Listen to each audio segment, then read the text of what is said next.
What a beautiful Tuesday. Sun is shining, cool April breeze. And Tilly is having a good old snoop. Should we go down here today, Tilly? Have a look. Where are you going to take us? We go this way. We go this way. No. We go this way then. Hope everyone's doing alright. Look at this. The yellow is starting to change the colours of these fields. You can see we're going to have a sea of yellow next week or so. And the blossom is turning these branches into clumps of white and green. It's beautiful.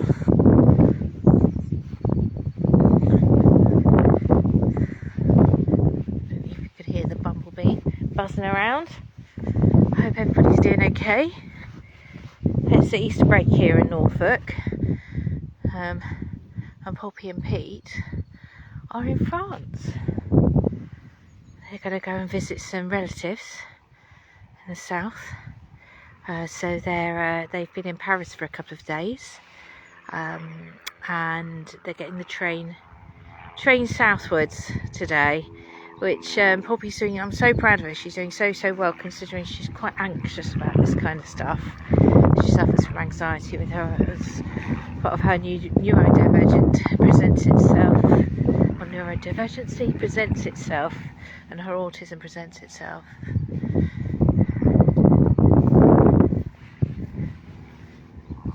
But she's still having an amazing time, and the way they stayed in this Airbnb, it was called the House of Cats and Art, as the owner is an artist, and she has 10 cats.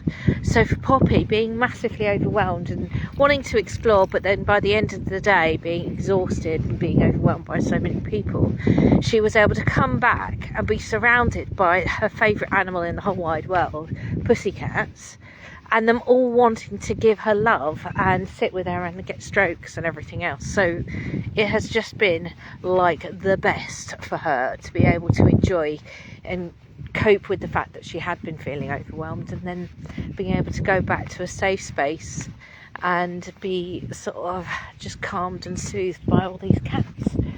So it's good stuff, absolutely good stuff. So but they're having a great time. They're going to be getting the train. It's going to be a long journey today. They'll be on the 2 trains, I think, going to the south of the country. And I know she's anxious. I had a chat with her and Pete this morning. They're doing okay. Bless Pete, he's doing his best, and it's good. It's good, and she's doing all right. It's just at times they're so similar. They kind of crack heads a bit, but they're doing all right. And I'm getting some lovely photos, because I say to them, look, just because I can't go doesn't mean I can't travel vicariously with you. Come on, Tilly, this way. Come on. And that's what we've been doing. The photos. Come on, Tilly. Good girl. With the photos and everything, it's been great. Oh, I don't know if you can see up there. There's 2 buzzards. I've had a red kite flying over the conservatory in the afternoon, like just looking down at me, and it's been something quite spectacular. We've got 2 buzzards up there. I don't know if you can see them because it's so bright and sunny here. I can't see if you can see that. Swizzle mound. Good girl, Tilly. So, but I'm so proud of both of them, and Poppy for feeling brave enough to explore, and knowing that she is with somebody that loves her the most, and is one of her biggest fans. So because she's really keen to do these things and push herself a little bit, but on her terms. And I totally like her. We will support you in whatever and however you want to do this. So proud of her for doing this and experiencing this. I mean, I think I was maybe a little younger when I first went to France. I went on an exchange, and that was amazing, and ended up in the Pyrenees, and it was a lovely exchange. And then later on, when I was at secondary school, about her age, I went to Germany, and again, amazing. And you know, I hope at some point to do some travelling with Poppy to some European countries as well, but we'll see. At the moment, I'm happy with travelling vicariously with Pete and Poppy and making sure Mum's okay and she's getting in stronger and enjoying the day, and we put a new door so she's been able to get out a little bit more. So just being outside and, you know, just seeing all of this. Obviously I don't get her out on a walk like this because a wheelchair along here would be, no, she wouldn't enjoy that. She just feels she'd be bounced out of it all the time. But getting her out and just being involved in the sunshine and seeing the world, you know, seeing things blooming, seeing the blossoms on the hedgerows and on the trees, it's invigorating. It kind of, I think it nourishes us, seeing that turn of the wheel, seeing that life growing and getting stronger and blooming. You know, going from here, like going from a field of green to, we're into green and yellow at the moment. And then I think with all of the uncertainty and fear that's going on with the change, because let's face it, when there's change, it generates fear. Because you're like, well, this is not the same. This is a bit scary. And don't get me wrong, some of it is, and you can either react to it, be fierce and like face fear with anger, but you see, that just generates more fear and more rage. And the more we can kind of go, okay, this is fear, we need to see, why are we afraid of this? Can we take a breath? Can we allow ourselves to allow that fear to flow out of us and fill ourselves up with sort of love and understanding and patience, so we don't react? We look after our communities and we look after our hearts. We give ourselves the opportunity to be free of the fear, be soothing, create a soothing balm over this stuff that's going on. Because it's like when you're, you know, you've got an infection or something like that, you don't put more infection into it, do you? You clean it out, which can be a bit painful. You soothe it, and you put a healing salve onto it, don't you? And allow it time. We're very quick to react, and that is the fear base pushing us to react quickly. So we get an opportunity to take the deep breath. Give yourself those few moments just to pause and think before reacting. It's the knee-jerk reactions that actually can cause, you know, more problems, because again, you're coming from fear. So if you can just allow that to come out of you first, breathe it out, so then you can think clearly about the best way, the most respectful and mindful way for ourselves, for each other here, now, and the people that are yet to come. And honouring our ancestors that had the slower pace of life. You know, my grandparents, they worked really, really hard. They were content. It kept them. They continued to strive for the things that they loved and their passions. But they'd also be content with as they were right at that moment. It doesn't stop you from striving. I always feel that there's been a slightly muddied waters about being content doesn't mean that you don't move on, because life is about moving, you know, growing, the cycle, ebbs and flows. But being content where you are, if you're never content, you're constantly restless, you're constantly unhappy, and that's not really a great vibration to send out, is it? For yourself and for others around you. So, you know, being grateful for being able to take a breath, being grateful for feeling sun in your face, being grateful for the fresh breeze, being grateful for connections, being grateful for being alive, and taking the kindness and shining a light on fear so it's not frightening anymore, but doing it in a way that doesn't cause a further reaction. You know, we're all very well at sort of saying, oh, if this had happened or if that had happened. Well, it didn't, and that was the learning and that was the lesson. So, you know, actually, instead of wagging a finger and getting cross, that emotion, that doesn't really serve a purpose, except for, you know, casting blame out to others for maybe not seeing that lesson the first time. Yeah, okay, things happen because other people don't pay attention, but again, it's your responsibility how you react to that. And I'm not all love and light and fluffy bunnies either, because I work very hard looking after mum and doing other things, and I do that out of love, and I'll continue to do that. So I'm not all fluffy bunnies at all. You know, I much prefer to get muddy and get my hands deep in the earth, and that's what I'm planning on doing today. I'm going to start tidying up our strawberry patch today, and just getting it prepared, getting some of the weeds out, and just allowing space for the strawberries to grow, putting some food down on the ground for them, but just creating that space.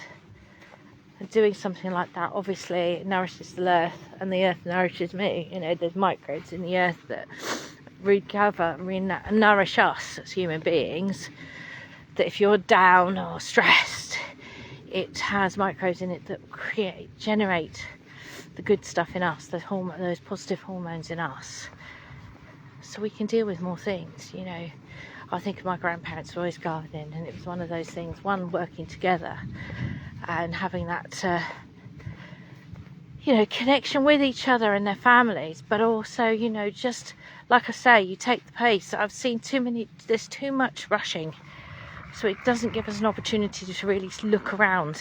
You know, it creates confusion, which creates fear, which creates chaos.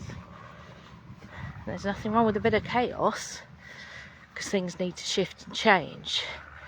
But if the fear sort of generates more, well, how are we going to we need to just let go of it. You know, just be. Look at those dandelions. I love it. This pathway, changing the subject because it's all getting rather heavy, and I know you don't mind me rambling, but this along here in the next few weeks will be covered in dandelions.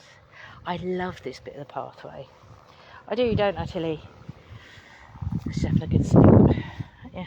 Sorry, leads up here. If anyone's commented, I will have a read of them. Let me have a look. Let's see. Morning, Hayley. Yes. Who's that? Hello, Damien. Yes, good day to you. I hope everything's good in Western Australia. Yeah, this is going to be a wash with dandelions. They're just starting to poke their heads up. Can you see? And this along here, or this pathway along here, will be carpeted in them. And it is just so joyful. I absolutely love it. It's one of my favourite plants, actually, dandelions. From the leaves, you can eat, obviously. You can fry the heads if you want to, but I like to save them and make wishes with them.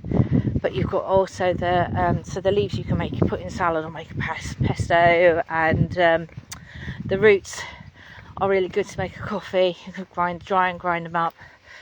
But who's that? Morning, Anne. But yes, this is like today.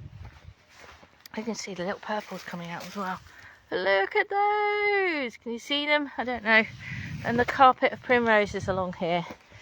It's just glorious. So, you know, I can go rambling on about working on the shadow self and feeling that, and making sure, you know, the fear is there. Fear within us is important. It's a useful emotion at times, but if we're constantly driven by it, which it seems unfortunately we are at the moment, we need to take a deep breath and shine a light on why, and that chaos and disorder, why.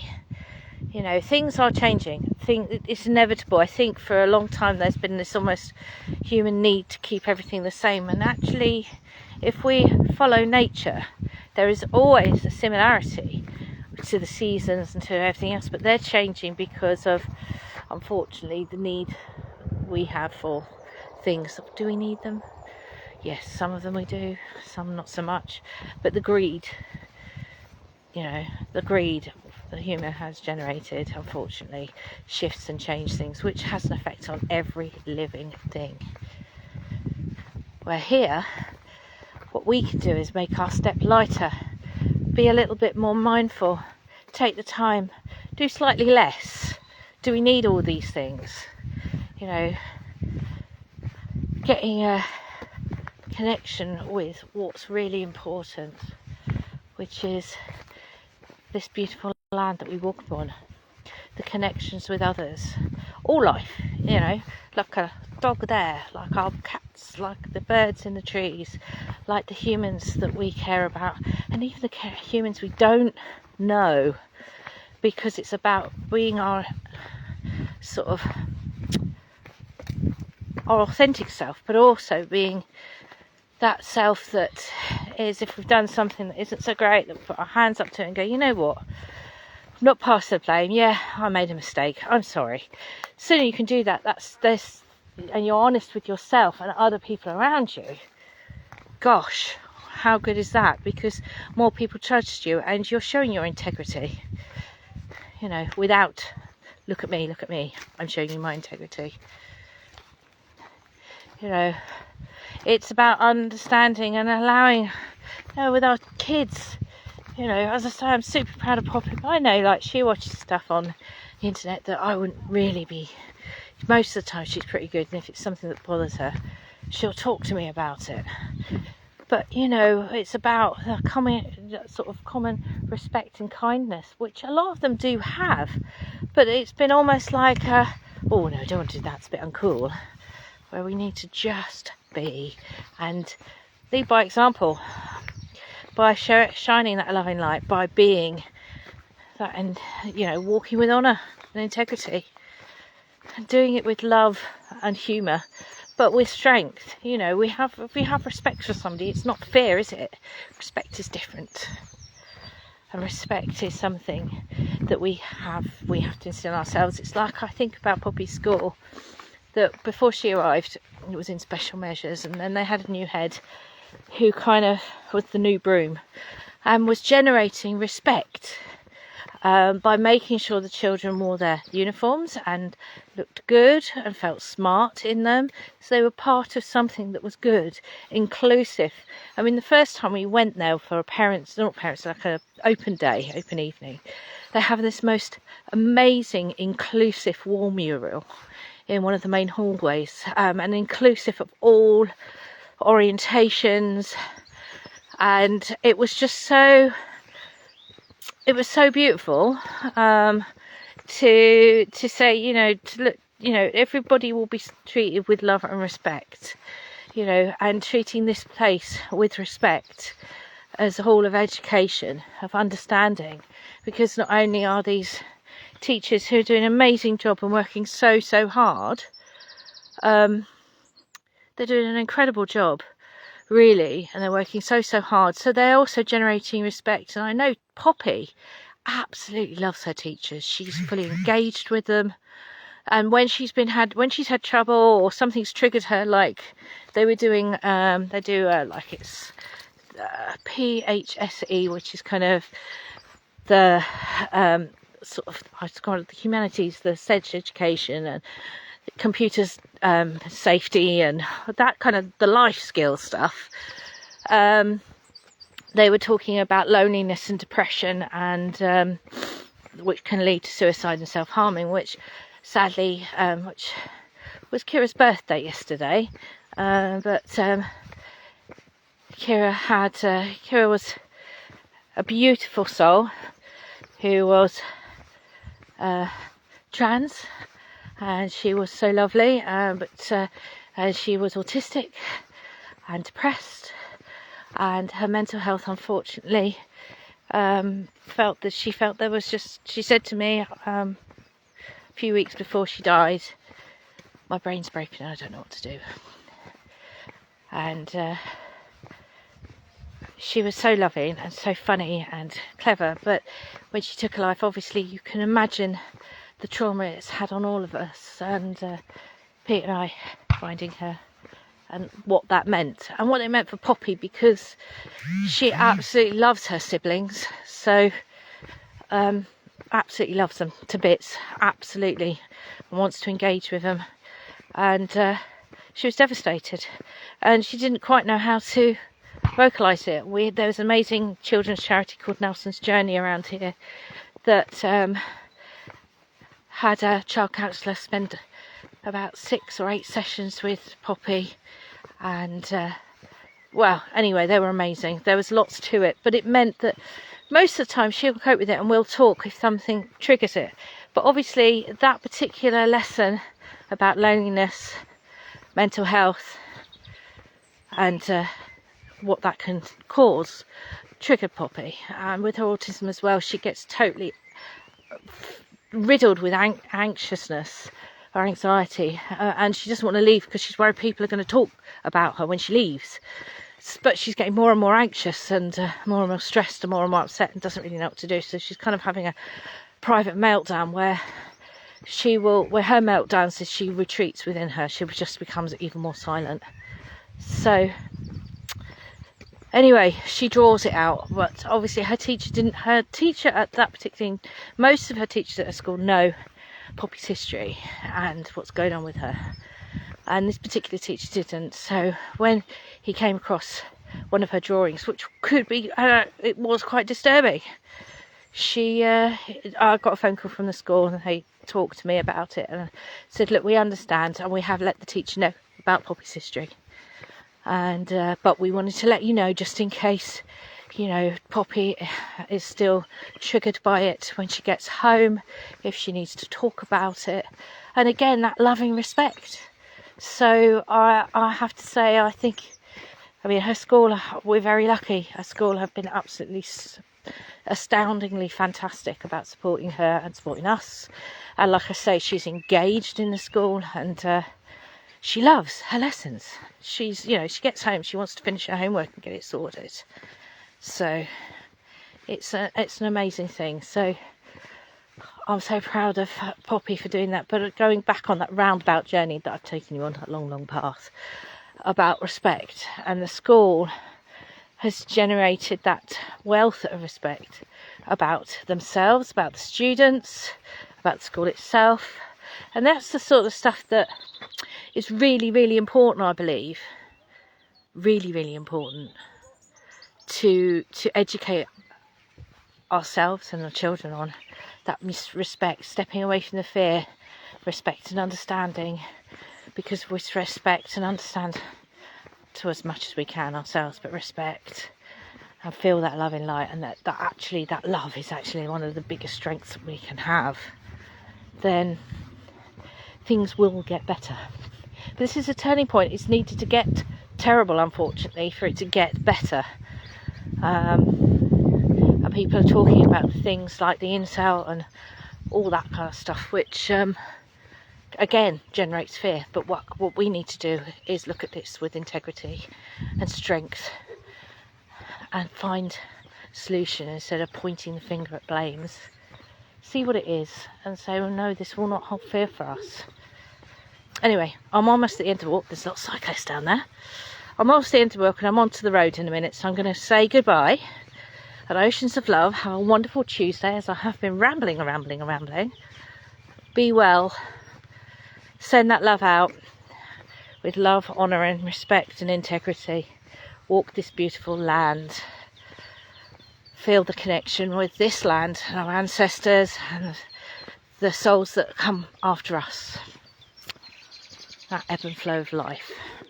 Right, I'm heading off now. I can turn it off. No, not ready yet.